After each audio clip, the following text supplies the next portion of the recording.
Hello everyone, welcome to the next session of Strength of Materials. In this session, we are going to discuss about two more numericals on the topic of shafts in series and parallel which are subjected to torque. Let's get started. A step shaft ABCD is subjected to torques at B, C and D as shown in figure below. We can see at B, C and D there are three torque which are applied. Shear modulus of elasticity for the material of the shaft is 80,000 Newton per mm square. So I'll write down the data. The value of G is given as 80 into 10 raised to 3 Newton per mm square. What is the angle of twist at the free end A? So I need to find theta at A. Also find the maximum shear stress produced. So I need to calculate the maximum shear stress that is produced in the shaft. Now the first thing that I'm going to do is I'm going to analyze the torque in each portion. So let's start with the torque in the AB portion. When I am talking about the AB portion, I'll take out this part of the shaft separately. So when I analyze AB portion, I'm drawing a 2D diagram. At end A, which is a free end, say the clockwise torque is applied, and at point B, as I can see, there is a torque which is applied of anti-clockwise direction whose value is 3. Now, by using principle of superposition, I am analyzing AB portion. So, I will assume the effect of this torque at this junction B. So, when I am talking about this junction B, this is the type of anti-clockwise torque whose value is again 2. And when I talk about this torque, this is also applied in the anti-clockwise direction whose value is 0.8. So when I add this becomes 5.8 kilonewton meter. And as I can see at end A, the value is also 5.8 kilonewton meter. So this is in clockwise direction. This side the effect will be in counterclockwise direction. So this is how a small part of the shaft can be removed separately and we can analyze the effect of torque on that part. So let me write down the torque in AB portion. When I see from either end A or I see from the end B, it is 5.8 kilonewton meter. So this is nothing but 5.8 into 10 raised to 6 Newton mm. Now let's talk about the portion BC of the shaft. When I talk about this portion, let me redraw that.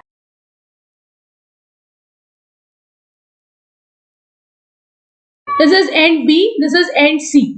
Now when I talk about end C first, I can see here that there is a torque in the anti-clockwise direction whose value is 2 kilonewton meter. When I talk about this end D, there is an anti-clockwise torque here.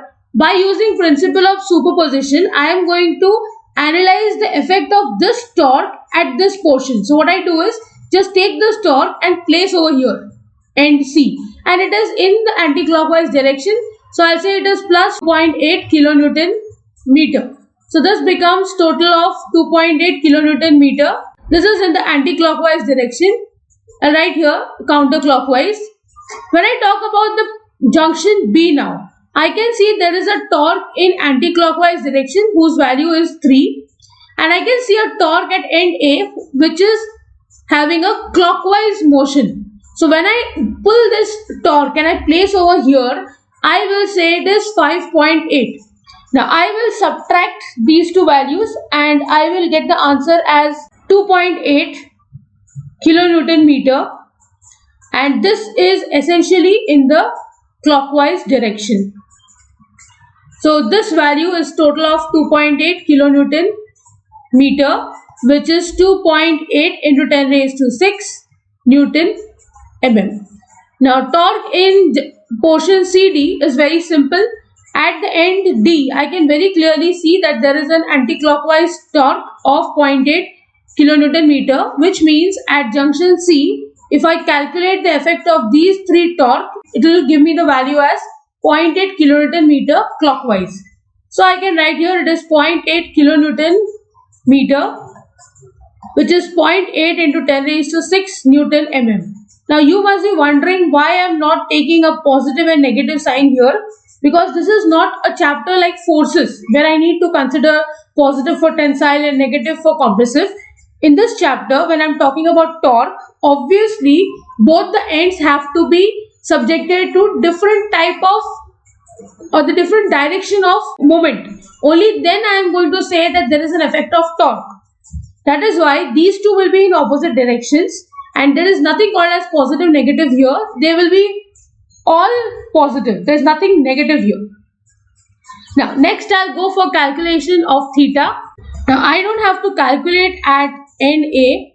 I'll directly calculate the twist of the entire body actually. So I will write here theta from A to D, that is the entire shaft will be theta from A to B plus theta from B to C plus theta from C to D portion. So I am considering the entire beam over here. Now for the formula of theta, we know the formula T by J is G theta by L. Therefore theta will be TL upon GJ. So let's substitute. For the first portion, torque is TAB. L will be L1.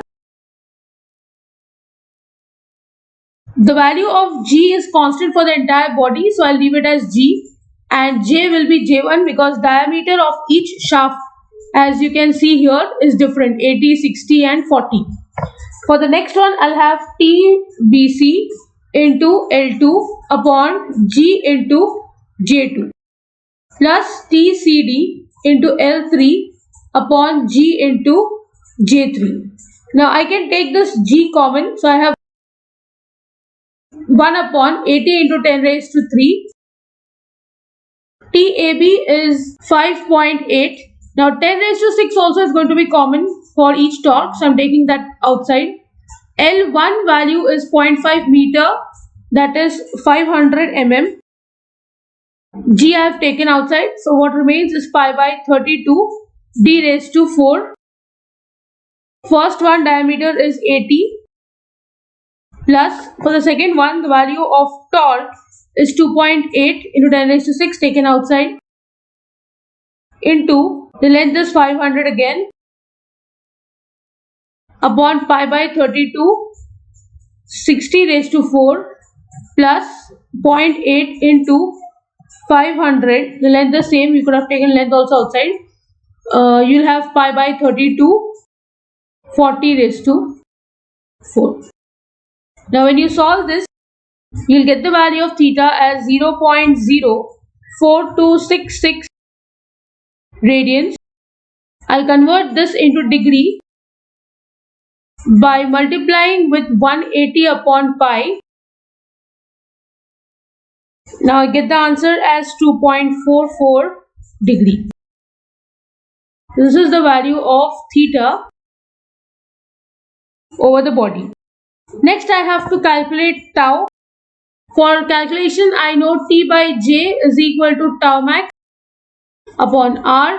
So for the first one,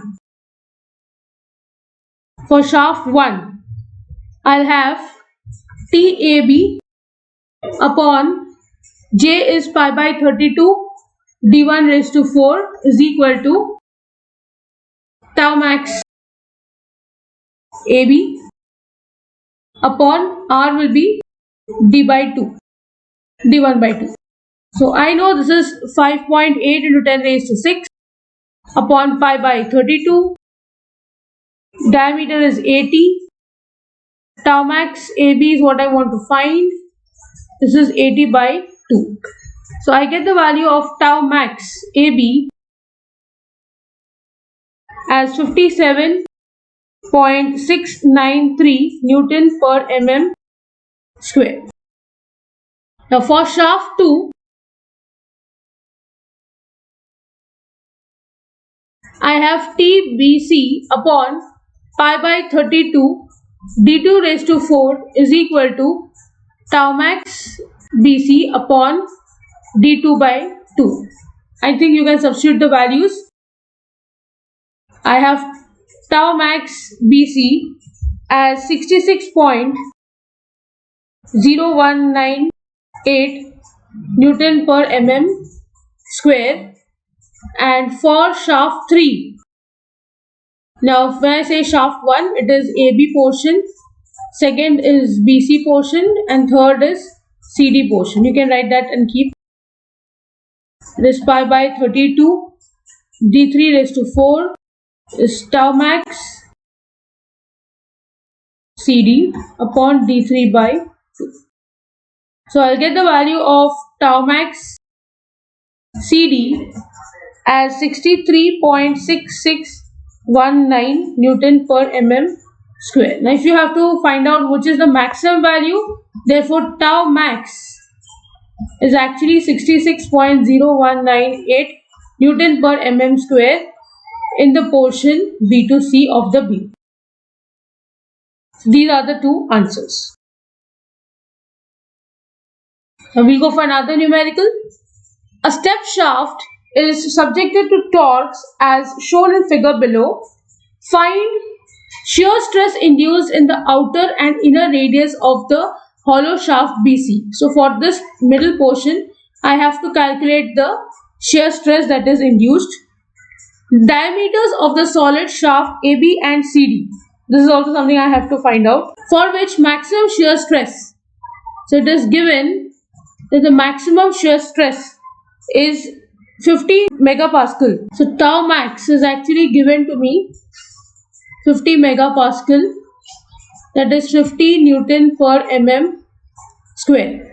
Take external and internal diameter of the hollow shaft as, so DO is 65 mm and DI is 45 mm. So the first thing that I need to find is tau max in the hollow shaft.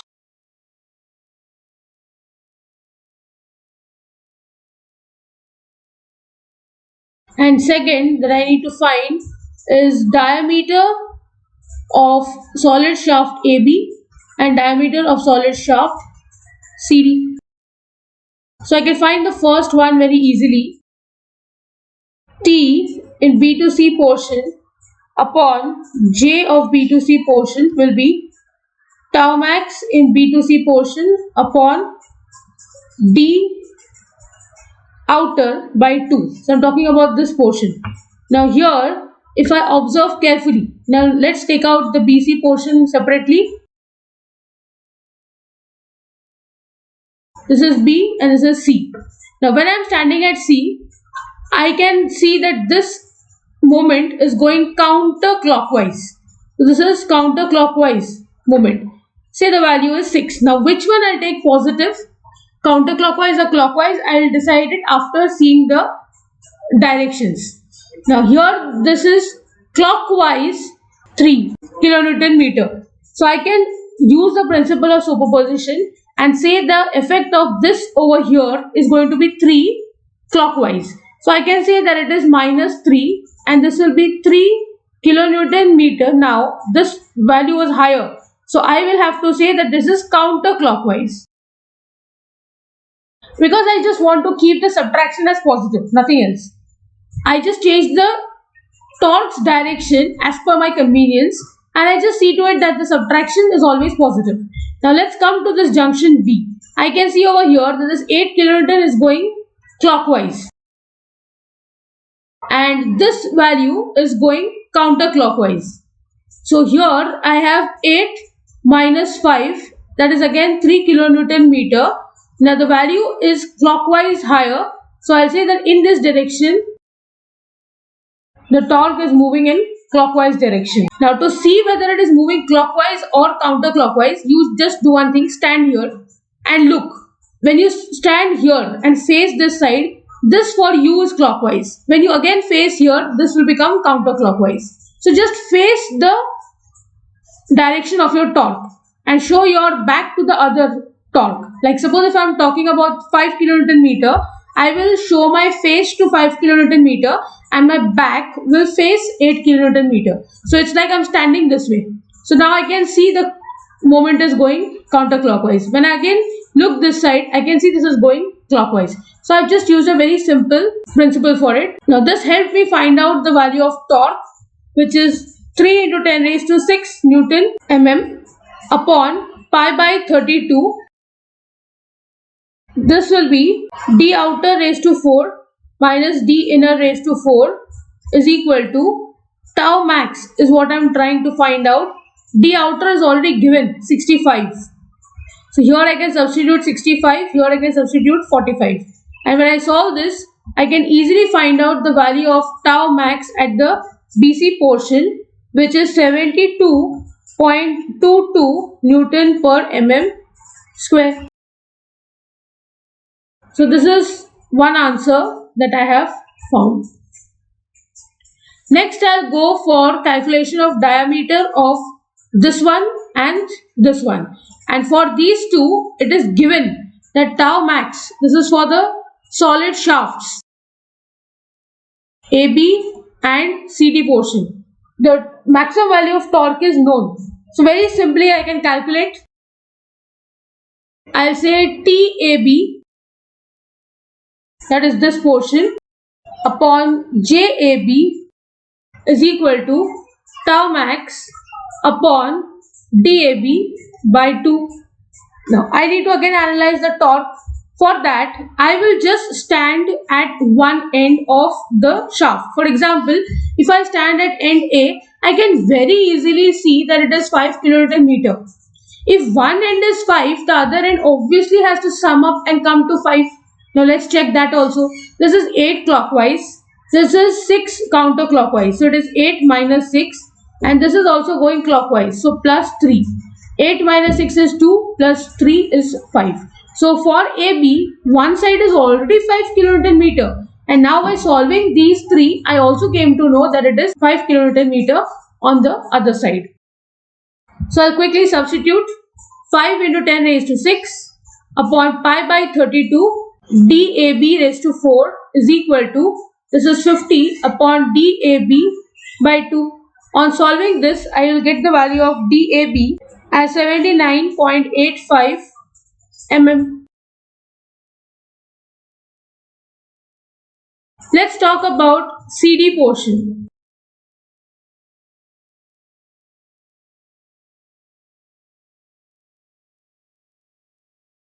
For CD, again I am going to analyze the torque.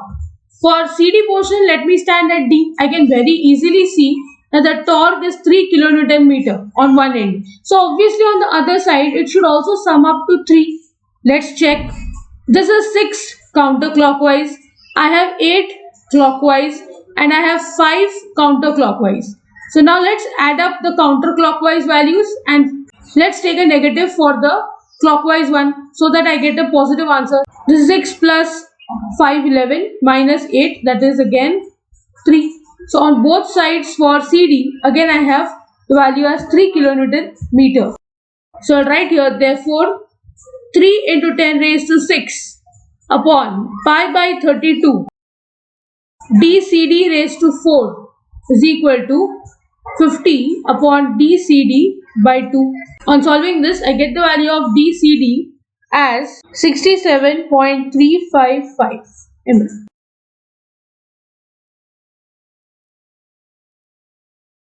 So these are the last numericals on this topic of shafts in series and parallel. I hope you have understood the numerical. If you have any doubts, please write to me in the comment section. See you in the next session. Thank you.